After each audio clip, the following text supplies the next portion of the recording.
ராஜராஜ சோழன் காலத்தில் நடந்த ஒரு சின்ன சம்பவம். ஒரு நாள் சோழ பேரரசான ராஜராஜ சோழன் ரொம்ப ஆழ்ந்த யோசனையில் இருந்தார். இதை பார்த்த மந்திரி, அரசே, என்ன இவ்வளோ யோசனை, அப்படி என்ன விஷயம் அப்படின்னு கேட்டார்.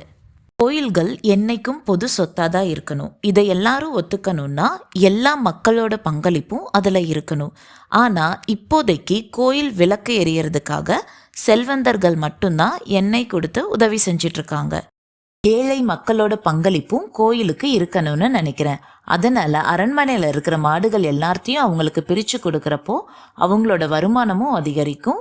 அது மூலமாக கிடைக்கிற நெய்யை அவங்க கோயிலுக்கு கொடுக்குறப்போ அவங்களோட பங்களிப்பும் அதில் இருக்கும். அதனால் கோயில் என்னைக்கும் பொது சொத்தாக தான் இருக்கும் அப்படின்னு யோசிச்சுட்ருக்கேன் அப்படின்னு அரசர் சொல்கிறத கேட்ட மந்திரி, அரசே, இது மிகச்சிறந்த யோசனை, இதை நம்ம நாளைக்கே செயல்படுத்திடலான்னு சொன்னார்.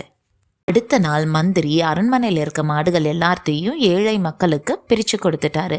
அதன் மூலமாக அவங்களுக்கு வருமானமும் அதிகரிச்சுது. அது மட்டும் இல்லாமல் கோயிலுக்காக அவங்க விளக்கு எரியறதுக்கு நெய்யும் பங்களிப்பாக கொடுத்தாங்க. இதன் மூலமாக கோயில் எல்லாத்துக்குமே பொதுவானதாக ஆயிடுச்சு. இதை பார்த்த ராஜா ரொம்ப சந்தோஷமாக இருந்தார். ஒரு நாள் மக்கள் எல்லாம் என்ன பண்ணுறாங்கன்னு பார்க்கறதுக்காக மன்னர் ரதத்தை எடுத்துட்டு கிளம்பினாரு.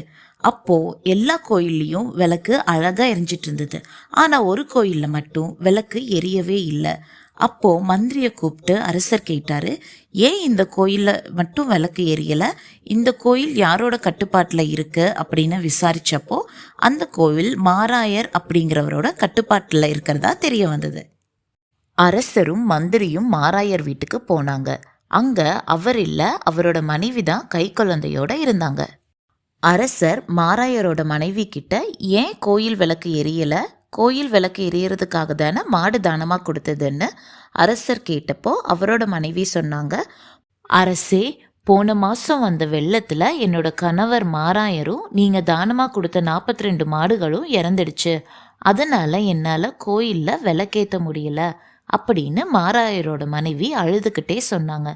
இதை கேட்ட அரசர், சரி, வெள்ளம் வந்து 1 மாதம் ஆச்சு, ஆனால் 23 நாளாக விளக்கு எரிஞ்சுது, இந்த ஒரு வாரம் மட்டும் எரியலையே, அது எப்படின்னு கேட்டப்போ மாராயரோட மனைவி சொன்னாங்க, அரசே, என்னோட தாய்ப்பாலை விற்று அதில் கிடைச்ச நெய்யில் தான் நான் கோயிலுக்கு விளக்கு எரியறதுக்காக நெய் கொடுத்தேன். ஆனால் இப்போ என்கிட்ட தாய்ப்பாலே இல்லை, அதனால் என்னால் கோயிலில் தானமாக கொடுக்கறக்கு நெய் வாங்க முடியலன்னு அழுதுகிட்டே சொன்னாங்க. மாராயரோட மனைவி சொன்னதை கேட்டுடனேயும் அரசருக்கு கண்ணெல்லாம் கலங்கிடுச்சு. உடனே மந்திரியை கூப்பிட்டு இவங்களுக்கு அரண்மனையில் ஒரு வேலை போட்டு கொடுக்க சொல்லி உத்தரவு போட்டார். கண்ணு, ஒரு சிறந்த அரசனாக இருக்கணும்னா மக்களுக்காக நல்ல திட்டங்கள் போட்டால் மட்டும் பத்தாது. அந்த திட்டங்கள் சரியான முறையில் மக்களுக்கு போய் சேர்ந்துதான்னு கவனிச்சுக்கணும். அது மட்டும் இல்லாமல் மாராயரோட மனைவி மாதிரி தன்னோட வாக்கை எந்த கஷ்டம் வந்தாலும் என்னைக்கும் காப்பாற்றணும்.